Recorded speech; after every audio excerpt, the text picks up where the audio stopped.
Hey, I guess we're on. Wow. Okay. Let me start with actually an announcement. Can you go down to the pad? It has to do with quizzes. Yes.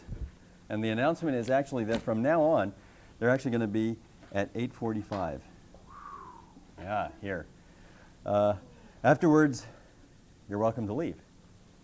So that's when they are.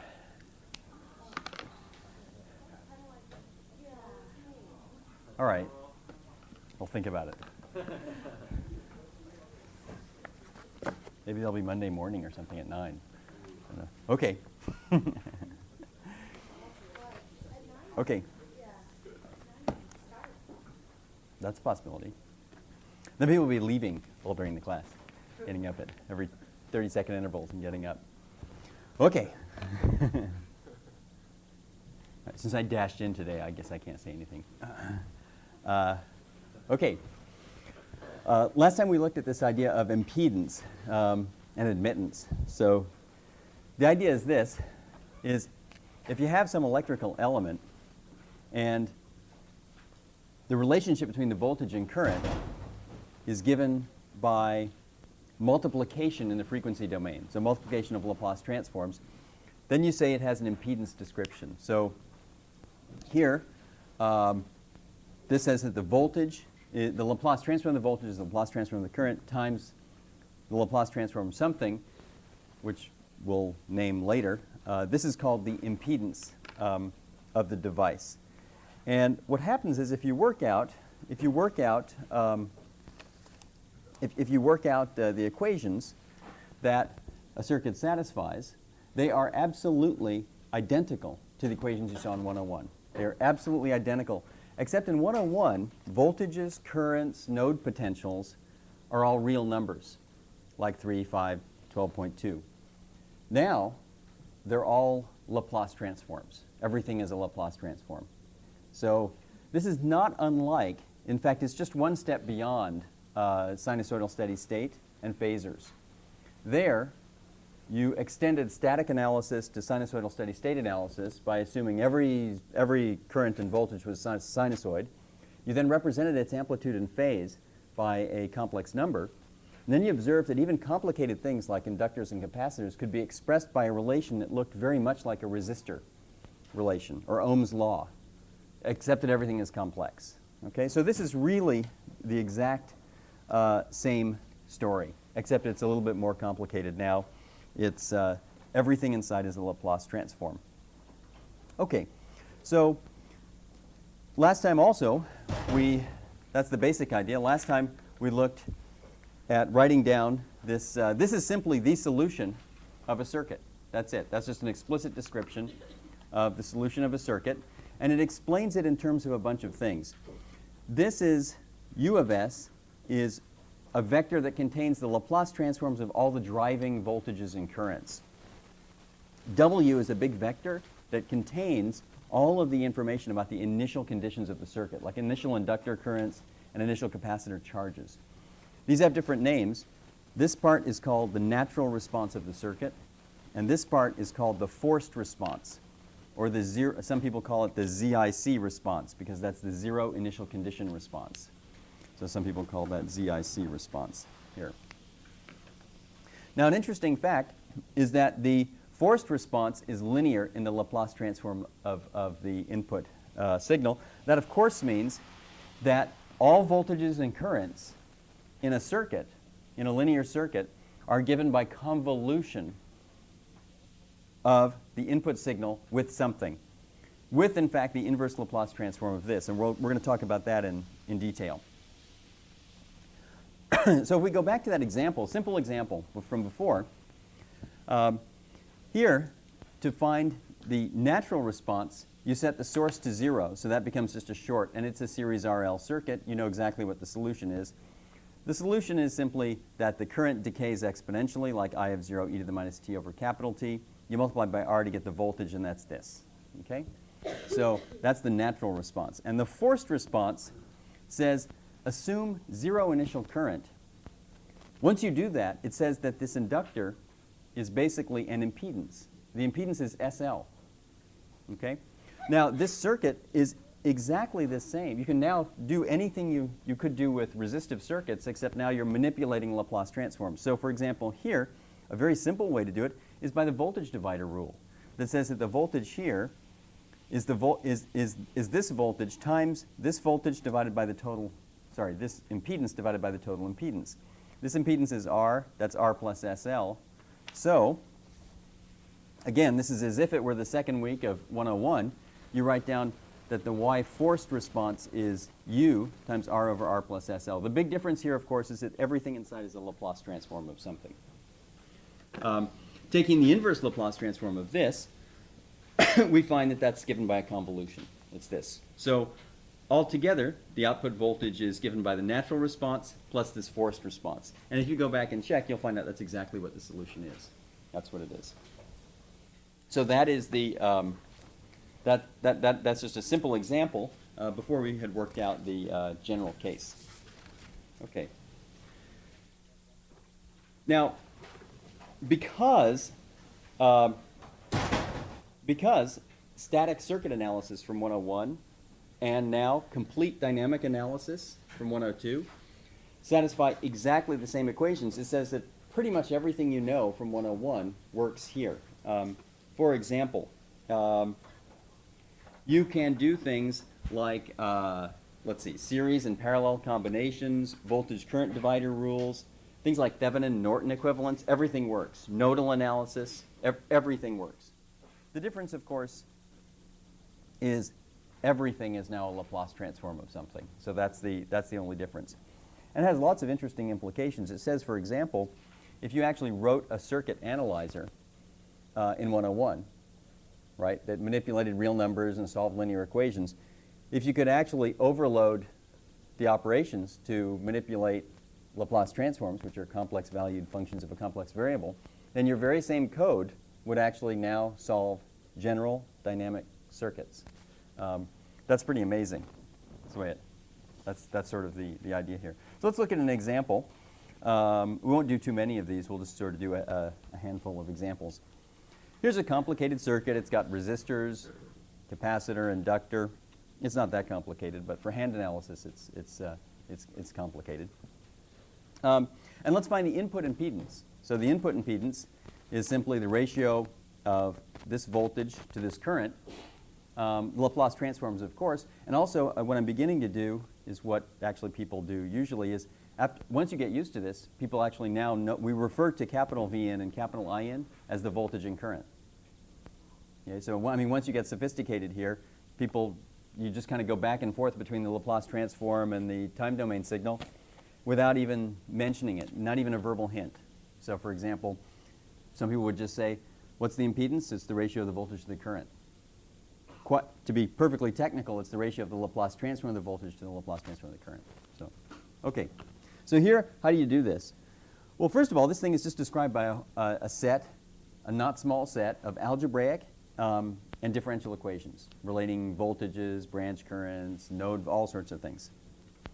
But this might as well be 101. We just replace this with 4S, and the impedance of this element here is the product of the impedances divided by the sum. It's 4S divided by 1 plus 4S. That's here. Then this is a series combination of three things.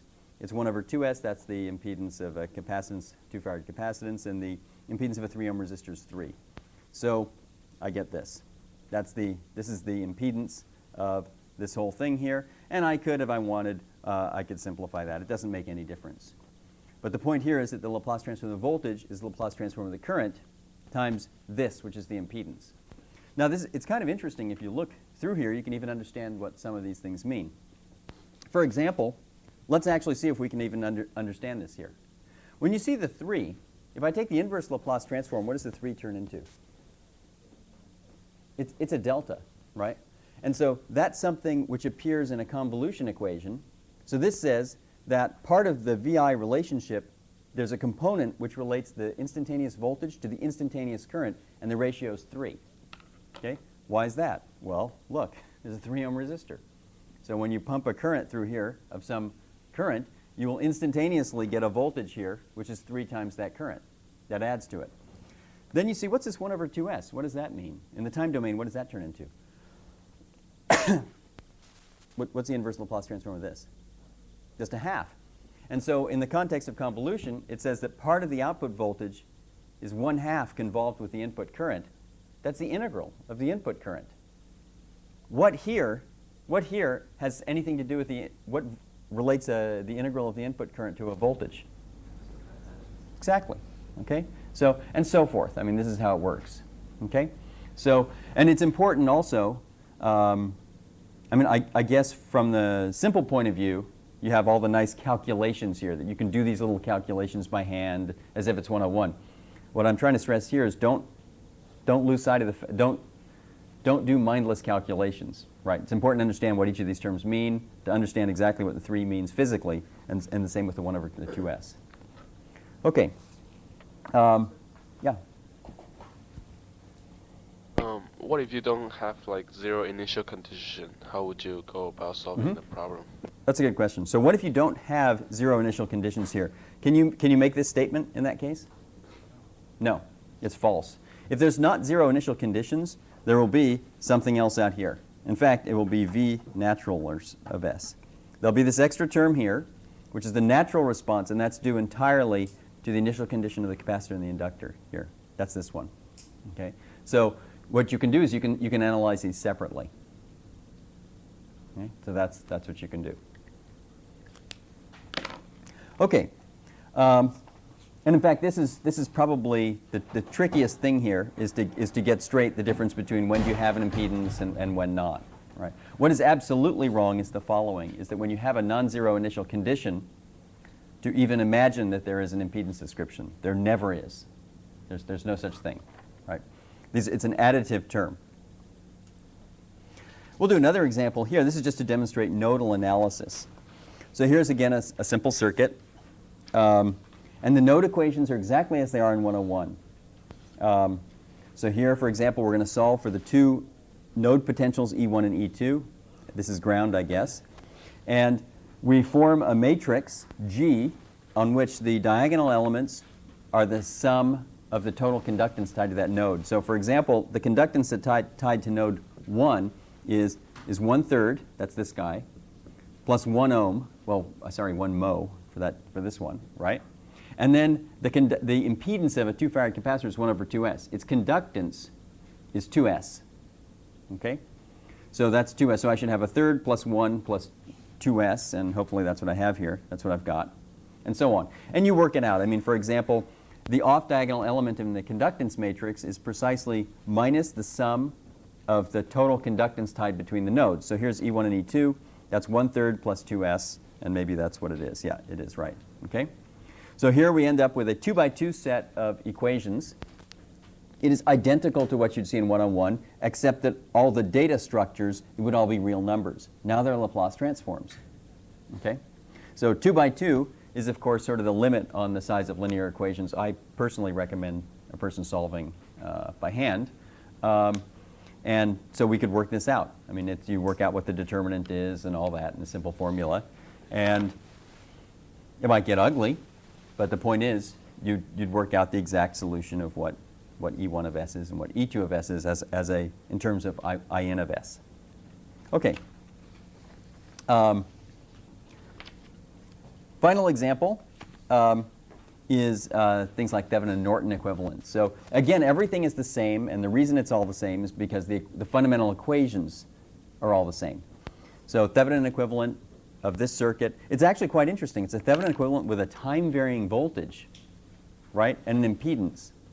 So Thevenin equivalent, I think in 101 is a pretty natural thing. It's not hard to explain to somebody. What you do is you say, well, what I do is I draw various amounts of current out of this battery, for example, and I measure the voltage, and the voltage looks like this or something like that.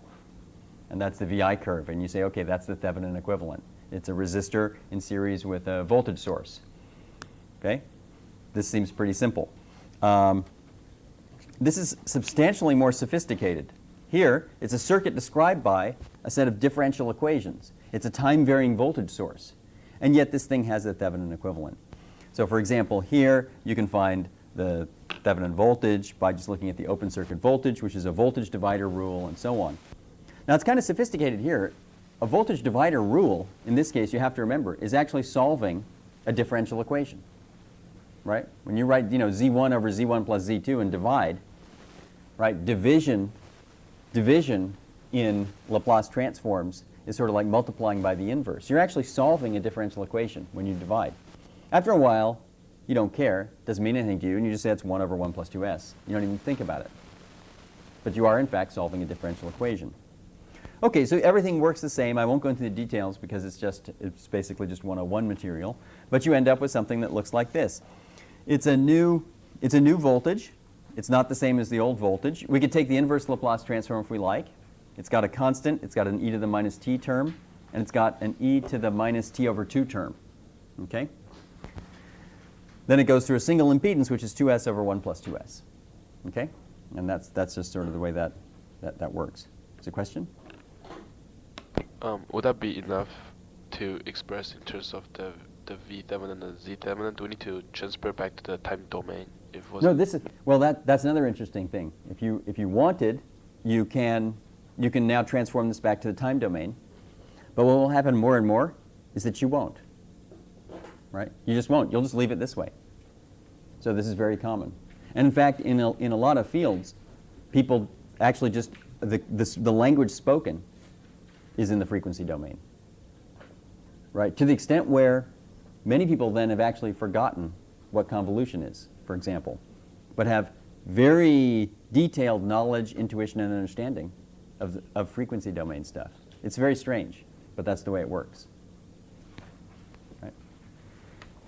Yeah, so we could, if you like, we could go ahead and transform to the time domain and then express this that way.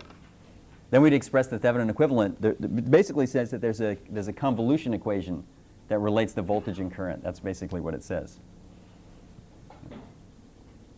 Can I ask you how you got the calculation for V Thevenin? It looks like you kind of did a voltage divider. Yeah, well, of course, there's a reasonable chance it's just wrong. So, but I'm happy to check it. I think I did do a voltage divider. Here's what I should have done, and we'll see if it's in fact what I did. I take the Laplace transform of this, and I should get 1 over s minus 1 over s plus 1. And if you multiply that out, you get s plus 1, and then you get s plus 1 minus s is 1, and actually that's what I got. So this is okay. That's the voltage source. Then what I do is I do a voltage divider. It's that times 1 divided by 1 plus 2s. And I guess that's this. So this is okay. Oh, I guess I was wondering, is the impedance of the inductor, is it 1 over 2s, or is it just 2s? It's 2s, right? And in fact, if you ever forget something like that, there's a lot. Soon you won't forget it because it'll be clear what that means and so on. For one thing, actually, you can go back to sinusoidal steady state analysis and just plug in s equals j omega to see what happens. Should be the same thing. But otherwise, what you do is suppose you forget it, or let's say, for example, you're having a midterm and you panic and you think, oh my God, is it 1 over s or 2? I don't know, and I'll just can't remember. So it's very simple. You just go back to this. You write v equals L di dt, and you take Laplace transforms. And you get v equals SL I, or L times SI. And there's your impedance right there. Okay, so that's, right? If all else fails, pop back to 101 and basically, or physics, and say what an inductor does. Yeah, is S just simply the relation of j omega? Because S No, is... it's not. It's not? No, it's a frequency variable. Mm. If you plug in s equals j omega, you get the impedance that you saw in 101. Yeah, But it's just simply the relation almost the frequency when you're at that zero initial state. Yes, but this is different. S is just a dummy variable in a Laplace transform here, right? That's really just that's all it is. It is true if you plug in s equals j omega, you will recover sinusoidal steady state analysis that you saw in 101. But for here, it is just it's a dummy variable. It's traditional. Actually, at the turn of the century, this is about 100 years old, the turn of the century, the original term for s was p. I can't remember why, but there was some name for it. And then there was a different British system and an American system, and they fought. And I can't remember who won, who was S. Well, this was like, Newton and Leibniz fighting about notation for calculus, right? It's the same story. Yeah. Okay. Final topic for circuit analysis has to do with natural frequencies and stability. So if you look at the natural response, the most obvious thing to look at there is whether or not the natural response decays with time. If you have a circuit where the natural response decays with time, then what it really means is that the circuit forgets its initial conditions. That's what it really means as time increases. And that is the case when the poles of the natural response, which are the zeros of this polynomial, this determinant here, or this rational function, when these are zero. So these are called the natural frequencies of the circuit. Okay? And in in most cases, circuits are designed to be stable. In other words, left alone, the effects of the initial conditions decay. And in fact, it's quite common. That's so common that in fact often people don't even worry so much about the effects of initial conditions. And then people say, well, why don't you worry about it? And you say, well, I'm assuming they're zero. And someone says, well, is it true that they're zero? And you say, no. But whatever they were, for this circuit, their effect vanished within 12 microseconds. So after 12 microseconds, for all practical purposes, the initial conditions might as well have been zero. So this is sort of the idea. We won't go into great detail about this, but that's sort of the idea. Okay. This brings us up to a major topic which we've already seen a lot of things. We've already seen a lot of this. But this will just make it formal. And it's the idea of a transfer function and convolution. So first we'll start with convolution. You've already seen it, but now we're really going to go into horrible detail. At least now you know why. You know this describes, for example, any linear circuit to start with. It describes any mechanical system. It describes any sort of linear constant coefficient ordinary differential equation. Lots of things are described by convolution, so that's why we're going to study it. So here's a convolution system with input u and output y. And some people just write y equals h star u, like this. Okay? Do not write this, please. That's technically wrong, right? Because how does this parse if someone writes this? How do you actually parse that if you put your really mean, careful parser on? What happens? What's u of t? U is a signal.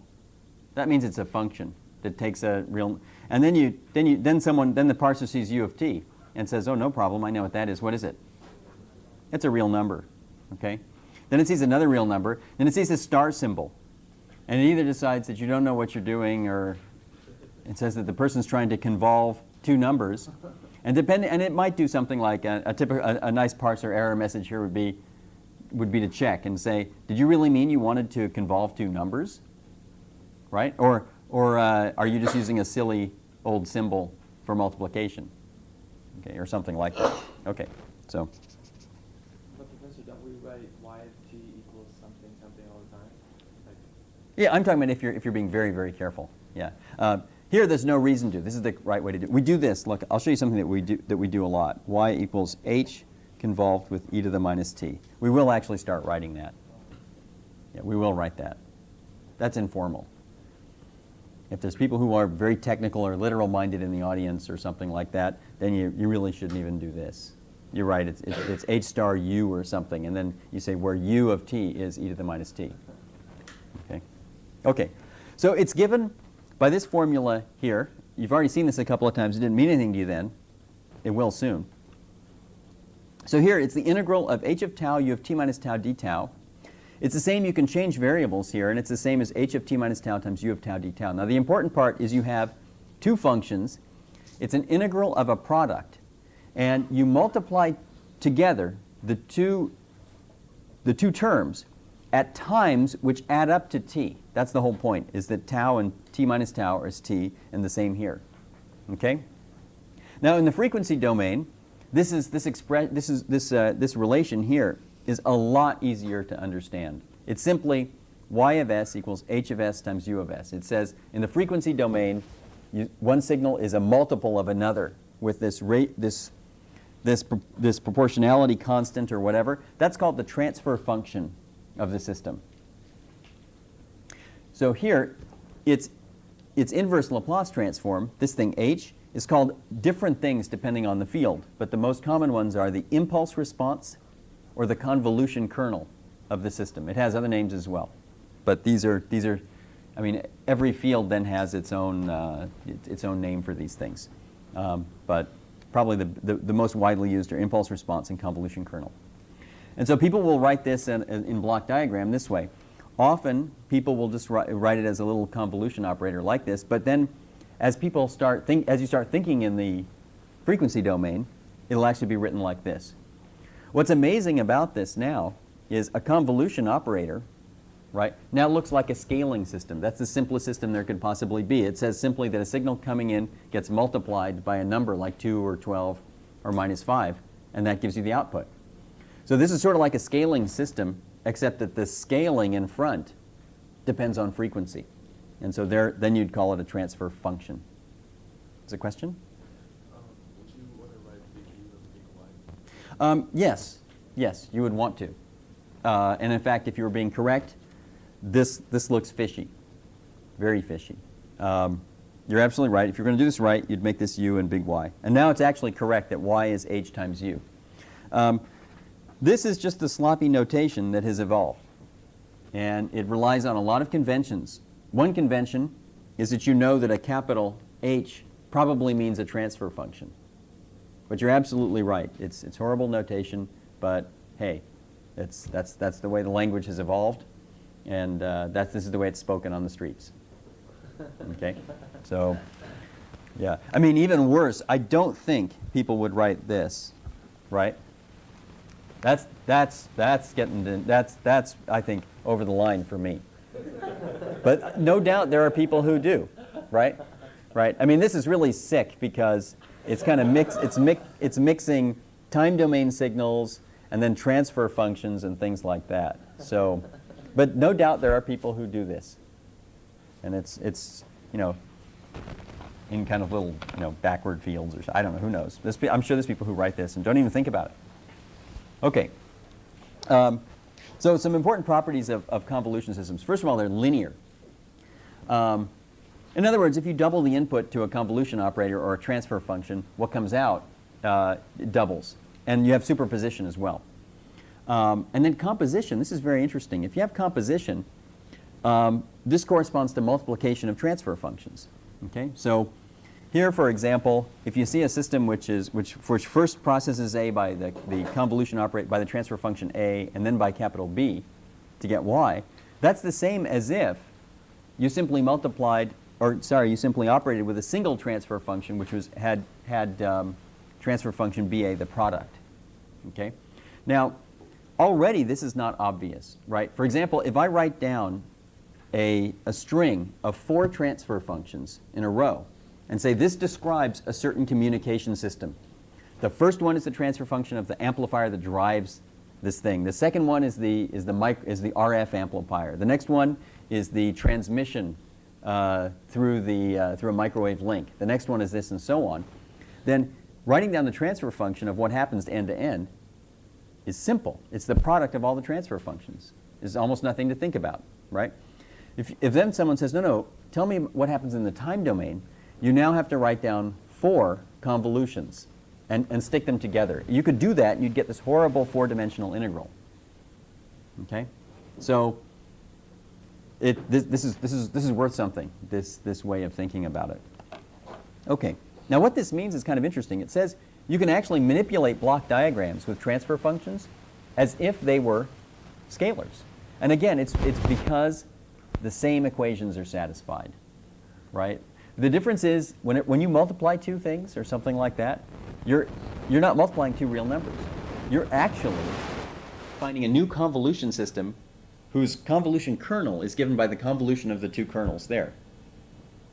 Once you think about that for a while, you'll know why it is that people then start simply thinking in the frequency domain. Is there a question? Outside of the Mm-hmm. Oh, I'm going to tell you.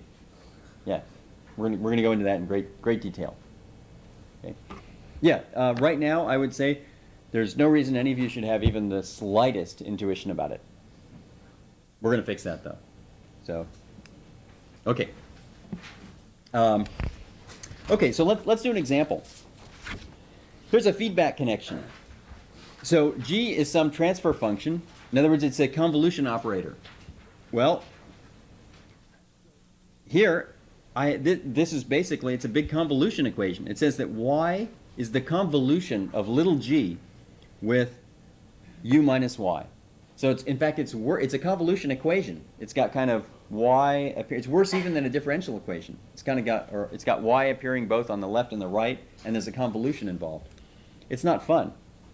Turns out, though, it's very easy to understand in the frequency domain. If we take the Laplace transform, we just get this, we get y equals capital G times u minus y.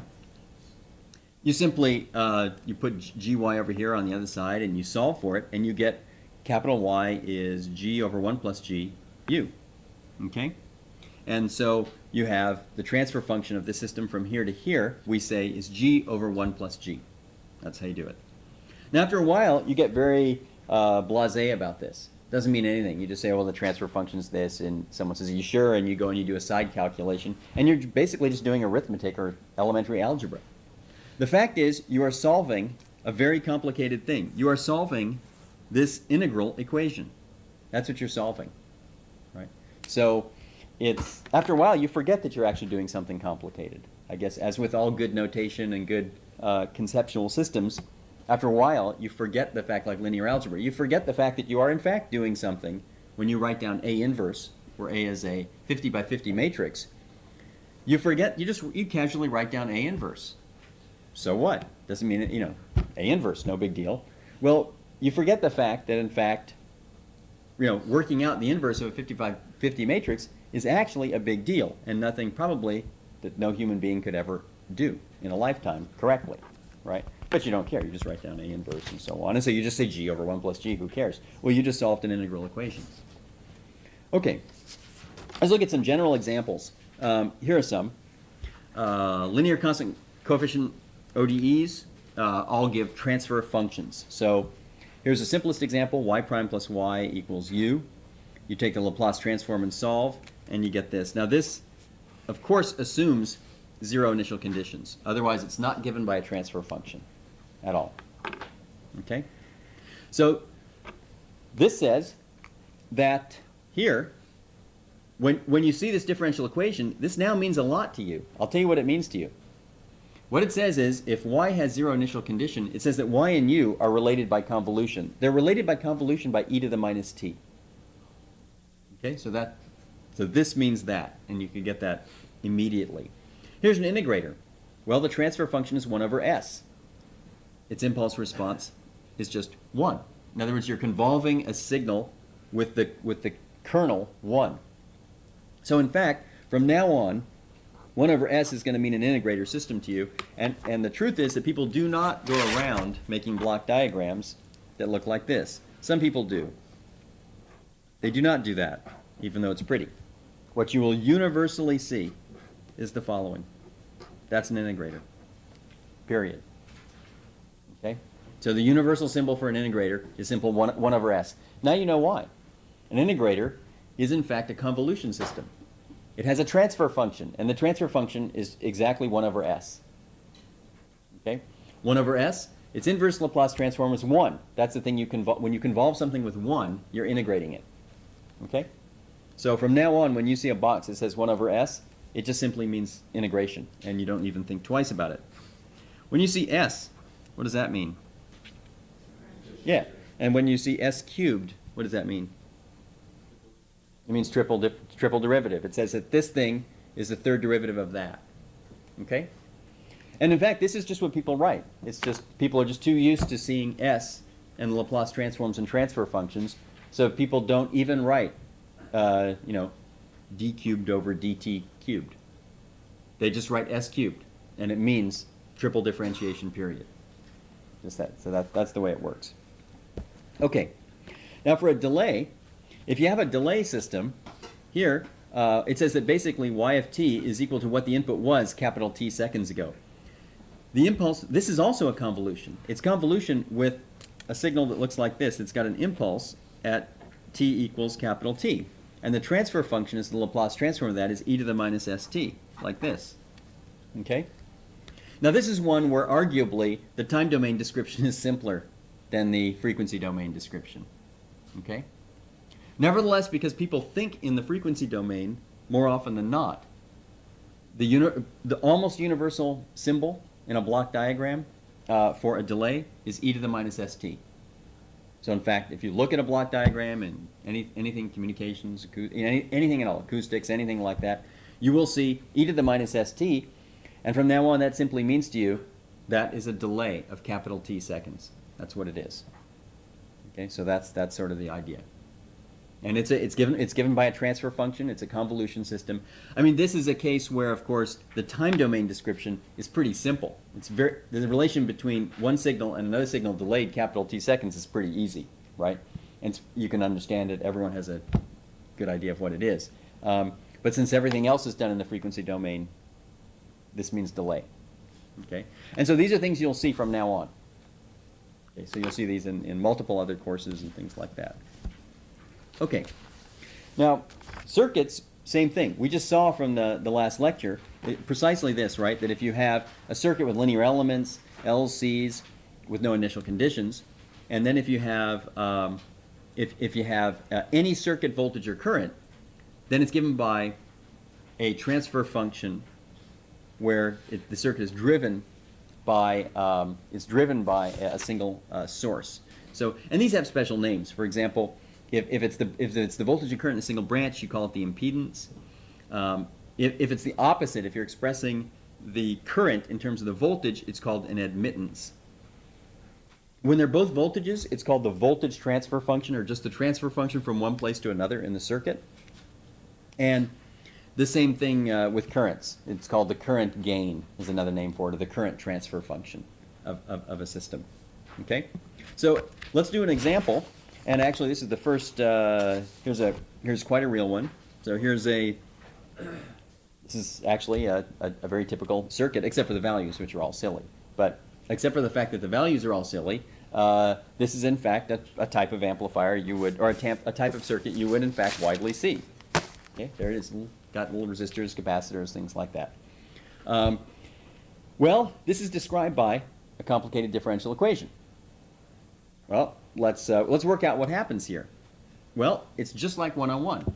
What you do is you say, well, there's no current flowing in here. That's an ideal op amp. So the voltage here is a voltage divider rule. It's 1 over 1 plus 1 over S times Vn. That's this. Okay? Then this voltage must equal that voltage, right? Because that's the point about an ideal op amp.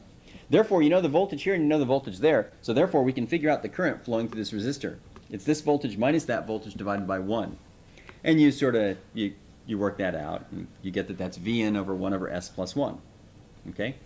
Well, this current, where does it go? It's coming through here. It cannot go down here because no current flows into there. So it's got to go through the parallel combination of a capacitor and resistor. Well, the impedance of that is 1 parallel 1 over S.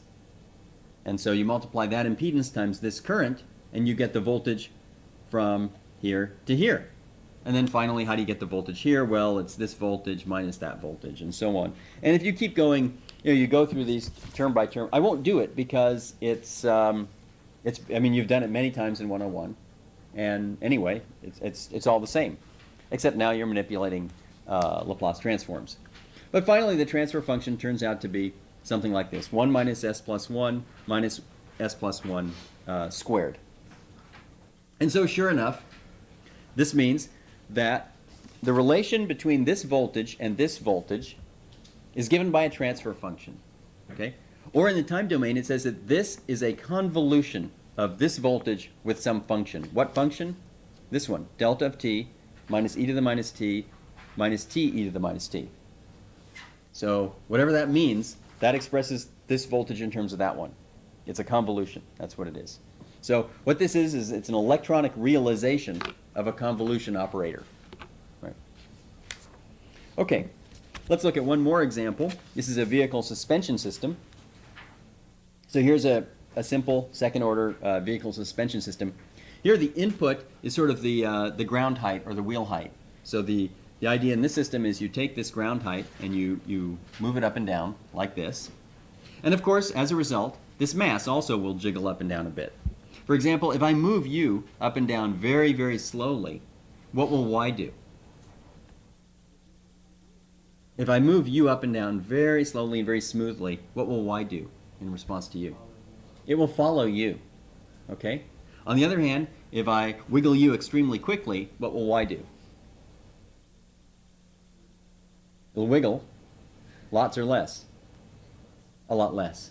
Okay, that's the whole. In fact, that's the whole idea of a suspension system, right? So you have pretty good intuition about what this mechanical system does, right? You've got a pretty good intuition for it. If u is slow and smooth, y tracks it.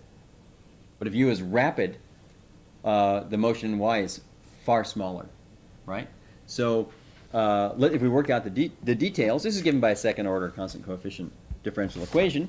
You take Laplace transforms and solve, and sure enough, what you have is this thing is described by a transfer function. In fact, you refer to that as the transfer function from road height to vehicle height. Okay?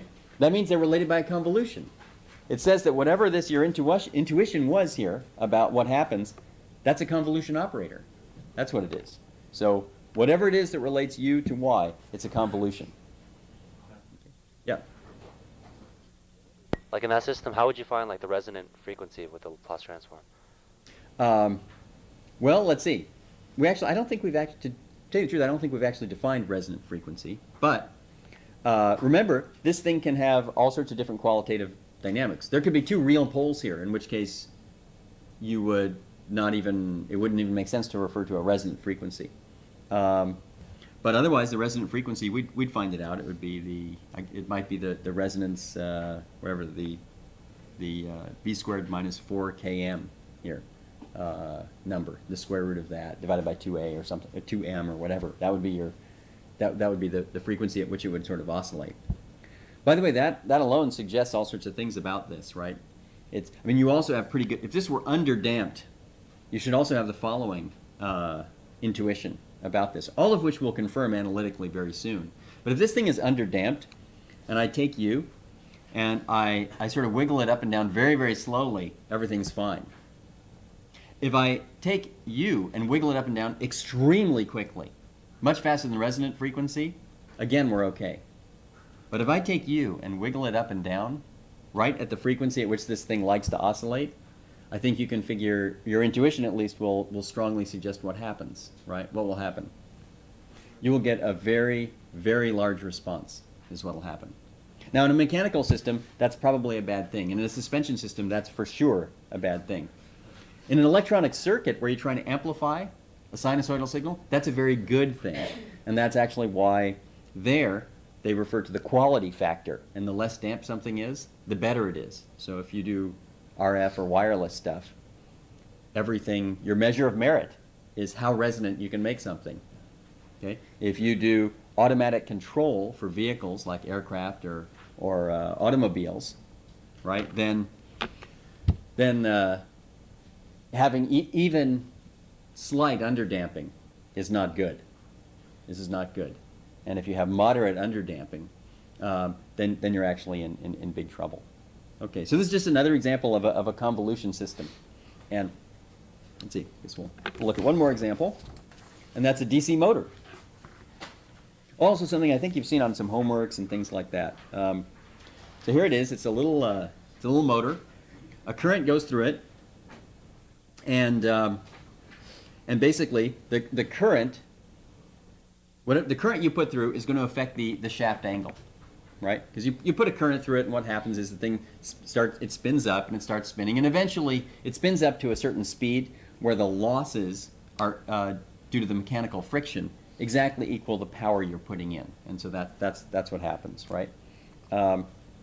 So here you'd have a mechanical resistance of the shaft and load, and that might be the total torque on the shaft is the the electromechanical torque minus this is the back torque due to friction.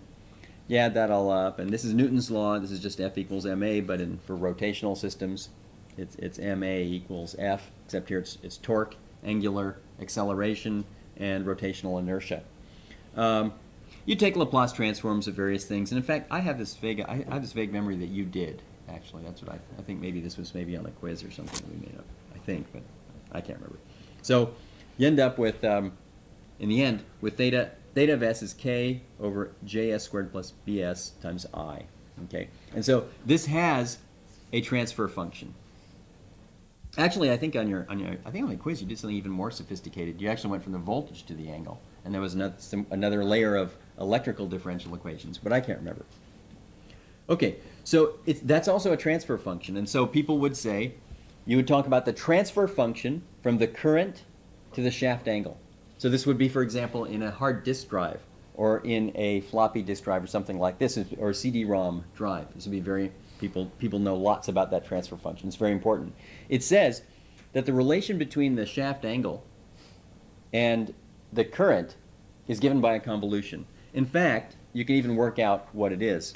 If we work out what this is, you can see what the poles are. There's one pole at s equals 0. Everybody see that?